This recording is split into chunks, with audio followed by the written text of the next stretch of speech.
하나님 말씀 보시겠습니다. 창세기 12장 1절에서 3절 말씀까지.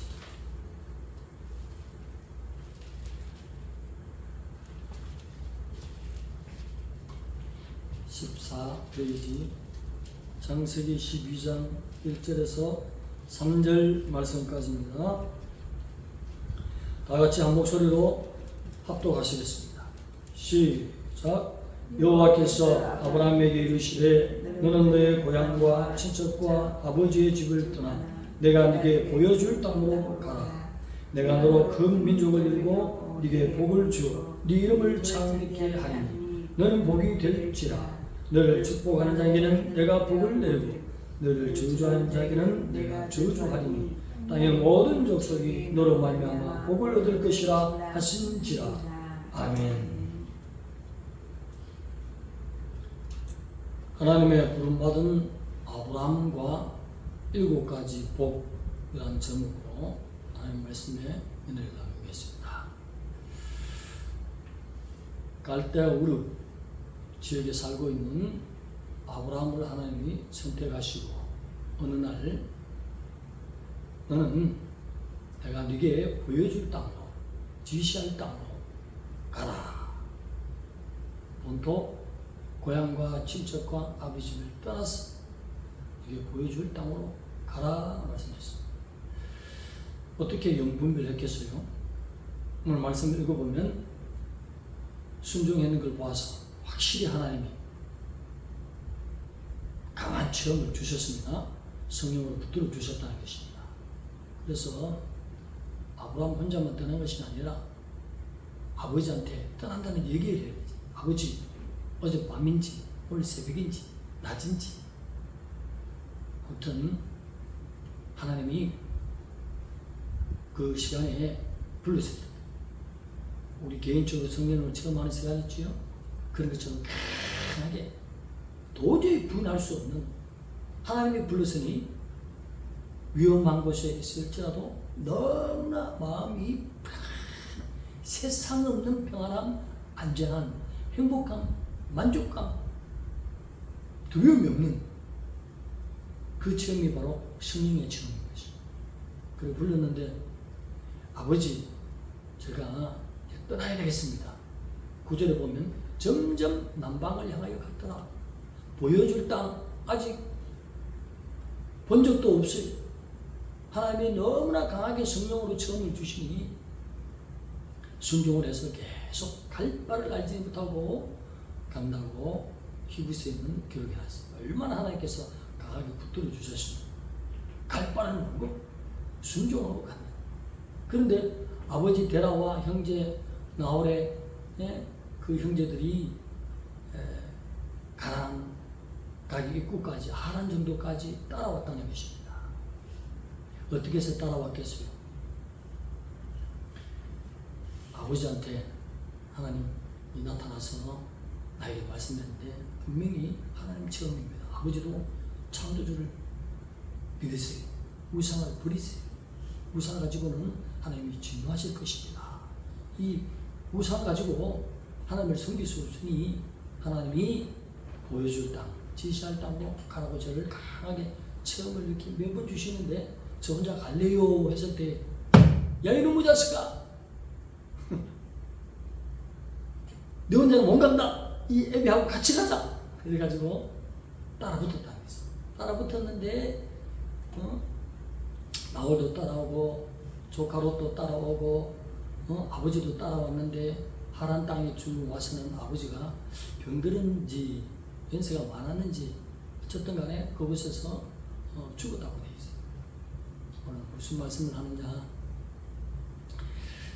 하나님이 오늘 우리 시대에도 부를 때에 고향을 버리시기를 원합니다. 친척을 버리기를 원합니다. 아버지를 버리기를 원합니다. 부름을 받은 때가 75세인데 그 시족 사회에 얼마나 혈연으로 그렇게 함께 모여서 사는데 친구도 버리고 아버지도 버리고 모든 것을 다 떠나라는 그 명령을 무엇 때문에 그렇게 해주셨겠어요? 하나님이 그렇게 이웃을 사랑하라 했는데 그것에 있어서는 갈대아 지역은 완전히 우상 문화로 너무나 빠져 있었어요. 귀신 문화로 가득했기 때문에 그것을 두고 아무리 아브라함에게 꿈을 주고 환상을 주고 훈련시키기에는 아브라함이 1000살 만살 돼도 정금과 같은 믿음으로 못 나오는 것입니다. 방해가 없는 것, 오직 하나님에 따를 수 있는 가나안 땅으로 남쪽으로 향해서 따라올 때에 방해 없이 하나님을 섬기는 믿음의 종상으로 세울 수 있기 때문에 하나님께서 아브라함을 불러내신 것입니다. 고향을 버리라는 말이 아니에요. 친척을 버리라는 말도 아니고 아버지를 버리라는 말도 아닙니다. 도리어 잘해야 돼요. 여기서 세 단어를 써서 고향과 친척과 아버지 집을 버리라는 것은 도저히 그곳에서는 여호와의 신앙으로 우리 영혼이 장성할 수 없기 때문에 하나님이 그 땅을 지역에서 떠나라 하는 믿습니다. 오늘 하나님 앞에 부름을 받고 은혜를 받을수록 더욱 이웃을, 친척을, 고향을, 내 인재에 있는 모든 분들을 잘 섬기고 하나님께로 인도해야 될 줄 믿습니다. 떠난다는 것은 도저히 그 지역이 얼마나 우상 문화로 젖어졌는지 하나님 판단에도 이 아브라함을 그곳에서 정금과 같은 믿음의 조상으로 세우기는 아브라함에게 너무 역부족이라는 것입니다.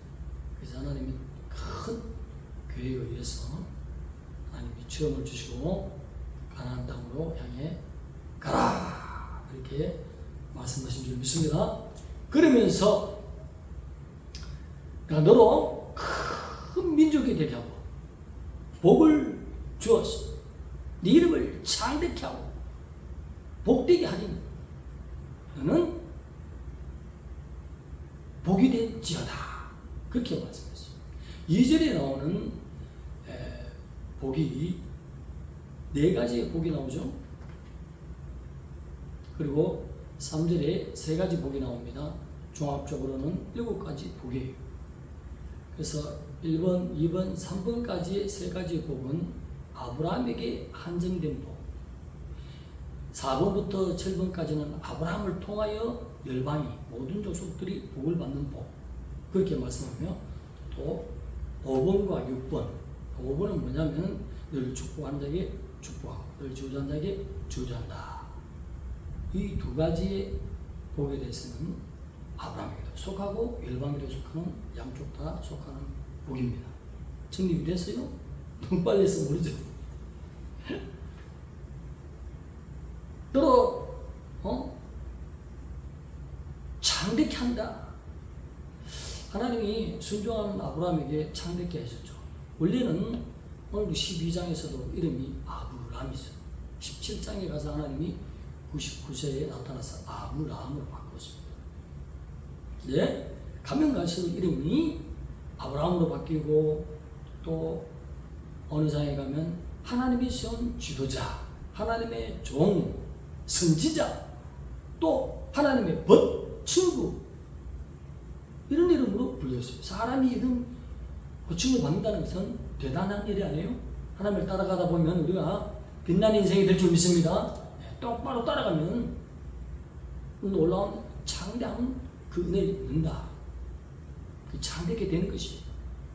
그리고 아브라함 후손을 통해서 구약의 구속사적인 모든 존귀한 민족이 바로 이스라엘 백성이 아닙니까? 그래서 그런 창대한 은혜를 이 한 사람을 통해서 열방이 부럽지 않은 그런 이스라엘 민족으로 크게 번성 창대하게 되는 은혜를 하나님이 주셨습니다. 그 첫 번째 복을 받았습니다. 복을 주리니 이 복을 준다는 말은 아무에게나 주는 복이 아니라는 것입니다. 여기서 또 1절에 보면 너는 가라 문장에 레크라카라는 말을 써서 레크라는 말은 걷다. 레카는 순종하는 그 한 사람을 말하는 것입니다. 그래서 아브라함만이 복을 받는다. 우리가 부름을 받을 때에 신앙의 첫 출발은 누구도 감당할 수 없는 그 한 사람 아브라함만이 하나님 앞에 순종할 수 있고 명령을 받을 수 있는 자다. 하나님과의 1대1의 신앙인 것입니다. 우리는 아버지를 잘 만나서 형님을 잘 만나서 내가 신앙이 좋아진다. 도움을 좀 얻을 수 있지 몰라도 전체적인 기본적인 부름은 하나님과의 1대1의 관계인 것입니다. 너는 가라. 이것이 하나님의 1대1의 관계. 어느 날 제가 하나님이 많이 어려울 때 꿈을 보여주시라. 안 물어봐도 보여주셔. 그때는 조금 미운 생각이 들라 했는데 요즘은 도로 사랑해. 축복해야 축복 오거든. 아니 작은 형님이 나타나서 내가 그래 여기서 저 한 10m쯤 되는 또랑 큰 곳을 가야 되는데 건너가야 되는데 힘이 하나도 없더라고. 내가 줄이 한 줄 있는데 좀 도와달라고 했어. 힘이 센 작은 형이 있어 있더라고. 건너가야 되는데 좀 도와달라고 하면 모른 척하고 고개를 휙 들고 저리 가더라고. 그래가 에레지 네가 안 되어주면 내가 내 힘으로 가지 하면서 가려고 하니까 손이 힘이 들어오고 줄을 건너서 그게 강을 건너서 줄 하나 위주를 이렇게 건너가는 것이 무슨 말이야? 형님이 지혜를 썼죠. 신앙적으로 한 수 위지. 안 도와줘야 여호와만 의지하고 안 도와줘야 하나님만 바라보는 게 있어요. 도와주면 아이고 또뭐 지하실에 있는데 좀 보태가지고 안 올려주나 그 우상이지 그게.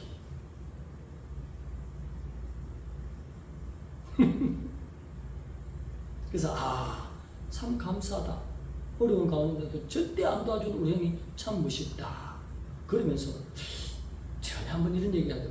마지막 때에 내가 선교일도 하고 다른 도움을 주는데 우리 가족 전체를 7년 전부터 들림을 넣고 간절히 기도한다. 할렐루야. 기도해 주는 게 그게 복이죠. 하나님 믿고 나가 너는 가라. 내가 가야 되는 길이에요. 내가 아브라함인 줄 믿습니다. 오늘 하나님이 나를 부르실 때에 사람 의지하지 마라. 하나님만 바로 의지할 때 하나님이 보배가 되는 것입니다. 사람 의지하면 넘어지는 거예요. 매번 사람을 의지하지. 그것이 우상이 되는 거예요. 너는 가라 하는 신앙의 첫 출발. 그 누구도 하나님만 의지해야 되지 사람을 의지해서는 안 된다. 제가 가장 귀하게 깨달은 말씀이 이사야 3장 1절에서 3절 말씀. 임금을 의지하면 임금이 없어질 것이고 장군을 의지하면 장군이 없어질 것이고 네 보배를 의지하면 보배가 없어질 것이고 오직 하나님만 의지하는 것이다 라고 그런 내용이 기록되어 있습니다. 신앙은 하나님만 의지해야 되는 것입니다. 도움이 없어야 되는 것입니다. 만약에 작은 형이 저를 도와줬다면 다음부터 또 끄끄면서 하나님 작은 형이 나를 도와주게 해주세요. 이런 기도를 하더라고요. 여호와여 당신이 나를 도우시옵소서. 오늘 9절 말씀에 남방을 향하여 가더라. 하나님 납춘반도 없고 보여주지도 않는데 가라 하니 가는 거요. 넘어지지 않도록 하나님께서 발걸음을 참 믿음이 좋다 해서 절대로 돌뿌리 넘어지지 않도록 하나님이 방향을 성령으로 틀어주고 만져주시고 인도하시는 것입니다. 이 아브라함은 대단한 믿음인 것입니다. 근데 이 대단한 믿음은 어떻게 해서 대단한 믿음이 생겼겠어요? 처음 부를 때 강력한 하나님의 성령의 지음을 받은 적이 있습니다. 75세까지 우상을 섬겨서 아버지 밑에서 그 온 시족 사회 갈대아 지게 했어요. 근데 성령이 강한 체험 하지 않고서는 어떻게 해서 그 우상을 다 부르고 하나님을 쫓아가겠습니까? 믿음으로 하나님이 조상을 세우기 위해서 강력한 체험을 주신 줄 믿습니다. 창대케 하리니 창대한 복을 받았습니다. 그리고 복을 준다는 것은 1대1의 관계에서의 그 복을 말합니다. 네 이름을 창대케 하니. 그 다음 뭐예요? 네 이름을 창대케 하니. 네? 복이 될지어다. 이게 복이 될지어다는 뭐 복의 근원이 될지어다 한글 기억이 나오고 오늘 기억해주면 복이 될지어다. 이 말은 뭐냐면 저거예요. 네가 삶의 본을 보여서 복된 생활을 해라. 그러므로 복을 받아라. 그러므로 말미암아 너를 통해서 다른 사람들이 볼 때에 나도 복에 동참해야 되겠다는 것을 피를 느낄 수 있도록 모범을 보여라. 이 생활.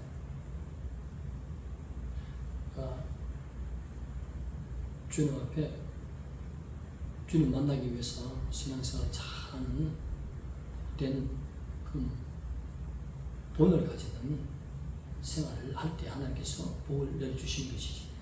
복 준다 했는데 물론 강건적인 은혜도 있죠. 인도하시면 내가 행동에 본을 보이지 않으면, 내가 노력을 하지 않으면 결단코 하나님께서 복을, 큰 복을 내릴 수가 없는데, 복이 될지어다. 다른 말로 복의 근원이 될지어다. 다른 사람이 볼 때 내가 참 복된 목사다, 복된 권사다, 그 말을 들을 수 있도록 본을 보여라. 그런 내용인 거죠.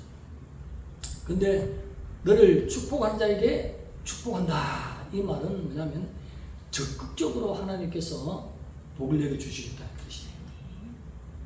그리고 너를 저주하는 자에게 저주한다.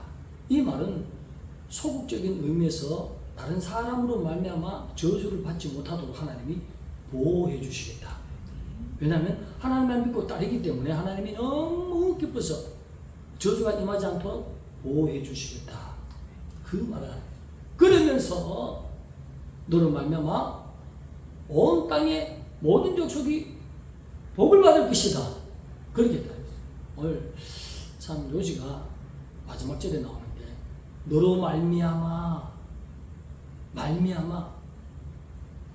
모든 민족이 복을 받는다. 말미암아 또는 인하여 원어적으로 백하라는 말을 쓰는데 이것은 아브라함을 말하는 것입니다. 그러면서 동시적으로 두 가지 뜻을 가지고 있어요. In you, 네 안에. 무슨 말이냐면 네 안에 날자, 너 안에서 날자. 힌트가 옵니까? 힌트가 나요? 네 안에서 날자. 아브라함을 불렀을 이유가 복된 삶을 사고 복 있는 삶을 모범을 보이며 축복한 데 축복하고 저주한 데 저주하며 그런 보호가 있으면서 네 안에 날자, 네 인유, 너를 통해서 아브라함의 후손 저철 구원하실 속죄의 보혈을 흘려주실 인유, 너 안에서 날자, 그리스도를 보내주겠다. 그 복을 받는다. 오늘 아브라함을 부른 것은 아브라함을 부르기 위한 것도 이유가 있지만은 아브라함을 불러서 나를 구원하신 예수 그리스도를 나게 하시는, 나를 구원하기 위해서 아브라함을 부르신 하나님을 찬양합니다. 그 계획을, 큰 계획을 보여주시면서 인류의 구속사를 지금 계속적으로 하나님께서 이루어 가시고 다윗의 가문을 통하고 베들레헴에 오신 그리스도, 너로 말미암아 네 안에서 날짜를 말합니다. 우리 하나님의 놀라우신 구속의 계획 창세기부터 보여주신 거죠.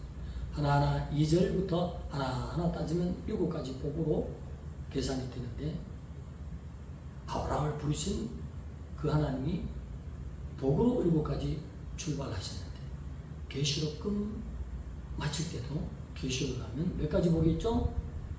7가지 복이 있죠. 근데 다른 복은 계시록에 다 잊어버릴지라도 주님 오신 가까운 때에 우리 생명의 복을 흘리신 주님을 만나려면 한 가지 복은 챙겨야 됩니다. 다른 건 기억 못해도 돼요.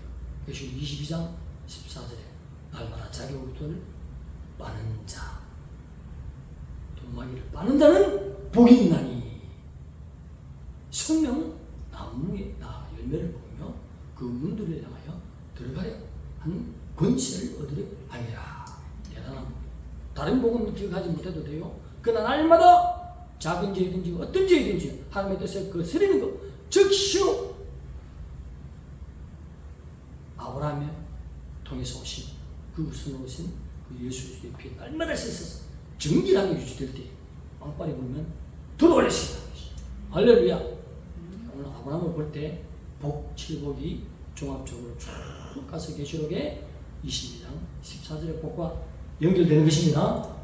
이런 삶, 하나님이 조금 잘못했다고 하면 팍 이놈의 자식 두드리는 것이 아닙니다. 그러나 진실로 아브라함을 통해서 오신 그리스도의 그 은혜를 안다면 최대한 하나님 앞에 생각으로도 죄를 안 지려고 애를 쓰는 그리스도의 장성한 분량을 자라가라 하는 성령 충만한 삶을 요구하는 복이 될지어다. 복의 근원이 될지어다. 뭐요? 그것은 내가 노력을 해서 하나님을 사랑함으로 말미암아 복이 나에게도 오고 다른 주위의 사람에게도 번져나가는 복을 말하는 것입니다. 이것이 복인 것입니다. 내가 가만히 하는데 떨어지느냐? 하나님의 공의와 정의는 그렇게 섭리하지 않습니다. 내가 하나님을 사랑하는 증거로 언약 안에 있고 하나님이 나를 불사오니 내가 하나님이 주신 뜻대로 살아가야지 본을 보는 복의 근원이 될지어다. 복이 될지어다. 본이 된 거예요. 그 삶을 살아갈 때에 하나님이 머지않을 때에 참 복의 근원 되시는 예수 그리스도의 들림잔치에 참여하는 놀라운 복까지 연결될 줄 믿습니다. 오늘 종합적인 것은 아브라함이 부르사 우리를 구원하시기 위한 계획이었다는 얼마나 하나님 감사합니다. 창세기부터 예수 그리스도를 보내주시려고 한 사람을 택하사 그 육을 입고 이 땅에 오실 것을 계획하시고 때가 되면 우리를 부르시고 예수 그리스도가 머리가 되는 청중무한교회를 불러서 수요 예배를 드리게 하시고 할렐루야. 이 상태로 우리가 거룩함으로 복된 자로서의 복이 되는 삶으로 모범으로 계속 나아갈 주님을 만날 줄 믿습니다. 기도드리겠습니다. 하나님 감사합니다. 아브라함을 부르시며 여러 가지 복을 주셨습니다. 계시록에 주님을 만나기 위해서는 날마다 자기 옷을 빠는 자가 복이 있다 그랬습니다. 정결함으로 거룩함으로 주님을 섬겼습니다. 참 복의 근원 되신 예수 그리스도를 맞이하는 그 은혜가 충만한 기쁨에 저희들 되게 하여 주시옵소서. 예수님의 이름으로 감사하며 기도드려옵니다.